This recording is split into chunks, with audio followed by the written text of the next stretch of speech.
Hivi, ulishawahi kujiuliza kwa nini na wewe hufiki mbali kama wengine?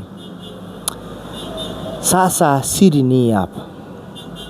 Nataka niwashauri kitu. Kitu pekee ambacho kinafanya wengi wetu hatufiki mbali ni kwa sababu kwanza hatutaki kujitazama nafasi ambapo tuliposimama, uwezo tulionao na wapi pa kuanzia. Isipokuwa tunatazama wengine. Leo mtu akitaka kufanya jambo lolote lile, biashara aina yoyote ile, anamwangalia yule mwenye mafanikio zaidi, alafu anachojiuliza, hivi kweli na mimi nitaweza kufika niwe kama yule? Bila shaka ni jambo ambalo haliwezekani, kwa sababu naona mwenzetu ameshafika mbali.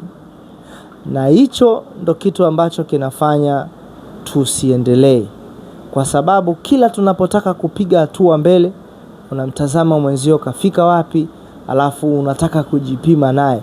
Usifanyi competition na mtu yoyote yule. Fanya competition na maisha yako na nafsi yako. Piganisha hatua moja mbele. Kila siku uonekane bora na tofauti zaidi ya jana. Iko ndo kitu pekee ambacho kitatufanya tufanikiwe. Tumia akili, utanishukuru baadaye.